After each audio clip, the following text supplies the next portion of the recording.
So, hello, I'm David Schofield. Who is Ahriman? Now, this video isn't a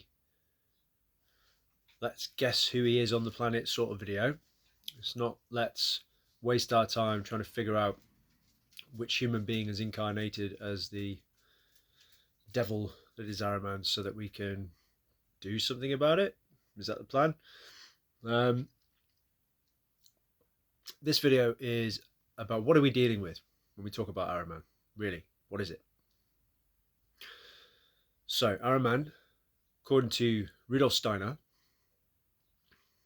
and others, is the devil of materialism. He demonstrates that there are two extremes, major polarities in life. And whilst the balance point is essentially being the Christ, the two extremes are Ahriman on one side, Lucifer on the other. It's important to understand Ahriman's counterpoint in order to understand him particularly well, I would say. So Ahriman represents materialism, everything that we can perceive with our senses, that we can measure, or we can expect to measure with technology. And Lucifer, the opposite end of the spectrum, is everything that is immaterial. Yeah, to say it simply, everything that's immaterial. So ideas would come from the Luciferic side of the spectrum.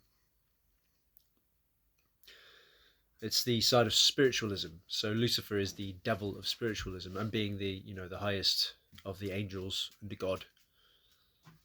You might see why. But it's only through pursuing the path of Christ that we can seek to balance these two extremes out by bringing some of the Ahrimanic into the Luciferic and vice versa, because they are unavoidable forces of nature. We cannot avoid them or deny them. They're there, so we have to use them, and we have to be good at it, and we have to do it in a balanced way in order to not become corrupted by extremes. Now, some different views on this shared by, I believe I've got the book here somewhere, shared by a teacher, mystic, author, Richard Abbott, who refers to this aspect of the dark side, as the collective term for it, as far as he's concerned, is Caesar. So that gives you another flavor of Ahriman. So materialism as a worldview, there is nothing beyond the material. Thus, if there is no soul and there is nothing subtle, then we can make all of our decisions based on surface criteria, our surface experience, right? So Caesar is the force behind empire, which is a drive toward more control, more order, more. At the same time, there's a consolidation of power, a consolidation of authority, yet at the same time, a breaking of everything apart into constituent pieces, which is the scientific approach, particularly the modern scientific approach, just to keep breaking things apart and never really understanding why these pieces all make up to more than the sum of their parts. Why what's in them, we can never find the totality of a thing by breaking it up. We still have, we can dig and dig and dig and dig and dig. So there's the endless pursuit of materialism as championed by Ahriman. Caesar, numerologically, we would say that is the number 4. So a devil, but a god, an archetype, a form in Platonic language. So everything that is dense, not dispersed like the Luciferic side, but dense, compressed, heavy, slow. And the only way we can really deal with this in our own lives is to step into what's called earth, the earth element, and to work with that, which is heavy, slow, arduous.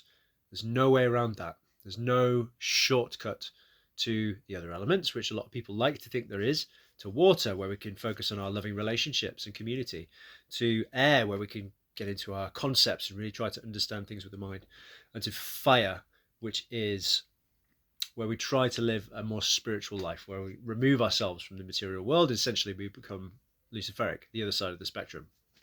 Balance through the Christ is to be found between the mind and the emotions, water and air. But the foundation upon which that work is built is earth. So we have to face Ahriman in our own lives. We cannot escape the lessons of earth.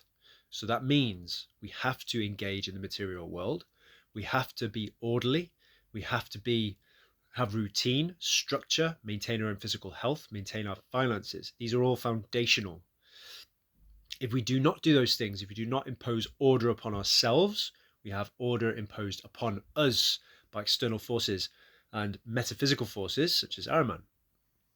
Now, we can never escape Ahriman in the material world, in the external world, because Ahriman is the ruler of everything within time and space. However, we can have true freedom internally. So I'll leave you with that thought, and any comments and questions, I would love to hear them. Put them below. Let's have a chat.